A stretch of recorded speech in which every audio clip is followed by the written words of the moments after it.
Olá! Hoje a gente vai mergulhar fundo num dos textos mais poderosos e, sinceramente, mais intrigantes da Bíblia, Isaías, capítulo 53. Vamos juntos tentar desvendar essa figura tão paradoxal do servo sofredor e entender por que essa história, mesmo depois de milênios, ainda mexe tanto com a gente. E olha só, o texto já começa com um soco no estômago. São duas perguntas que já entregam um tom de choque, de incredulidade. É como se o narrador estivesse dizendo: a gente falou, a gente pregou, mas quem é que acreditou? A mensagem foi entregue, mas a resposta foi um silêncio quase absoluto, uma descrença geral. E é aqui que o quebra-cabeça começa a ficar interessante. A expressão braço do Senhor não era qualquer coisa. Era o símbolo máximo do poder de Deus em ação, sabe? Tipo a libertação do Egito ou o mar se abrindo. Era disso que se tratava. Então a pergunta é: se o que estava acontecendo era uma demonstração do poder de Deus, por que ninguém percebeu? Por que essa rejeição toda? A resposta, como a gente vai ver, está na forma totalmente inesperada com que esse poder se manifestou. Vamos então avançar para entender melhor isso. A chave está na descrição que o texto faz do servo, uma descrição que vai contra tudo que se esperava de um herói, de um libertador.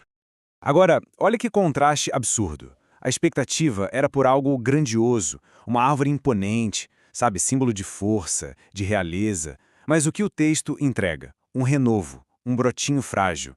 A expectativa era de um fruto de terra fértil, mas ele vem como uma raiz de terra seca, um lugar sem vida, sem promessa. Ele não tinha nem formosura, nem majestade. O texto é brutalmente honesto. Não havia nada nele que fizesse alguém olhar e dizer: "Uau, é esse o cara." E essas imagens não eram à toa, claro, elas tinham um peso cultural gigantesco. Elas mostravam que o servo vinha de um lugar sem recursos, sem destaque político. Pensa bem, os heróis de Israel, como o rei Saul, eram altos, imponentes. Davi era descrito como formoso. Esse servo, nada disso. A falta total desses atributos que o povo esperava foi, na verdade, um dos principais motivos da sua rejeição. E a coisa não para na falta de beleza, não. O texto vai além. A descrição passa de uma simples falta de atratividade para uma rejeição social pesada, ativa e muito intensa. Ele foi desprezado. A palavra hebraica usada aqui não fala de um evento único. Ela sugere um estado contínuo de desprezo. Não foi um momento, foi a vida dele. Ele era o alvo constante do desdém da sociedade. E se a gente for para o hebraico original, a expressão é ainda mais forte. Literalmente significa algo como aquele que deixou de ser homem, no sentido de ter perdido seu valor social. Era o mais baixo entre os homens, o último da fila. E para completar, ele era um homem de dores. Percebe? Não era alguém que sentia dor de vez em quando. A dor era parte de quem ele era sua identidade. O sofrimento o definia.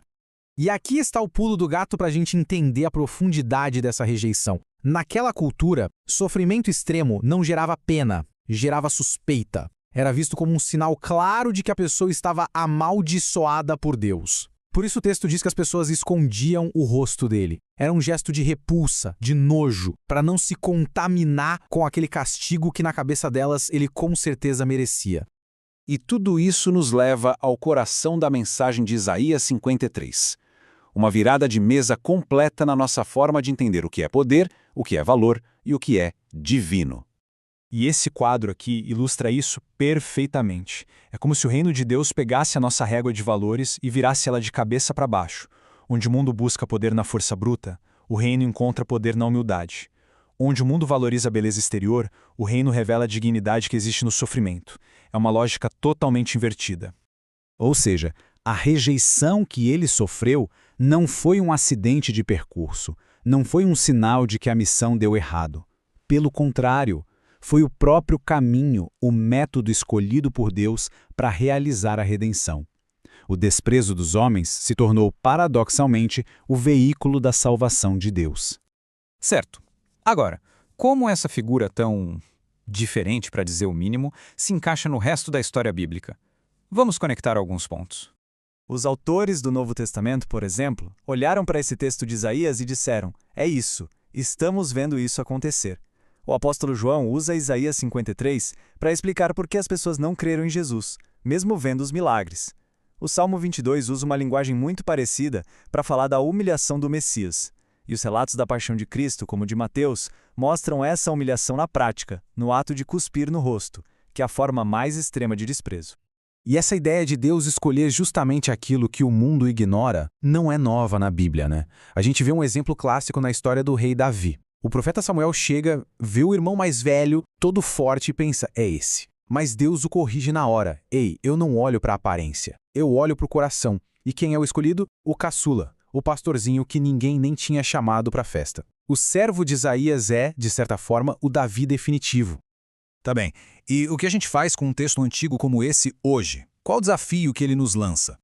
Essa passagem simplesmente destrói a ideia de que santidade tem a ver com uma vida perfeita, com beleza física ou com ausência de sofrimento. A mensagem aqui é radical. A maior manifestação do poder de Deus não veio num corpo de atleta ou num rosto de modelo, mas através de um servo desfigurado, machucado e sofredor. No fim das contas, a grande lição é que a verdadeira beleza e o poder de verdade não estão onde o mundo costuma procurar. Eles se encontram no que é humilde, no que sofre, no que é rejeitado. É uma redefinição total do que realmente tem valor. E isso nos deixa com essa provocação final. Se a gente aplicar essa inversão de valores no nosso dia a dia, onde o nosso mundo nos manda procurar valor?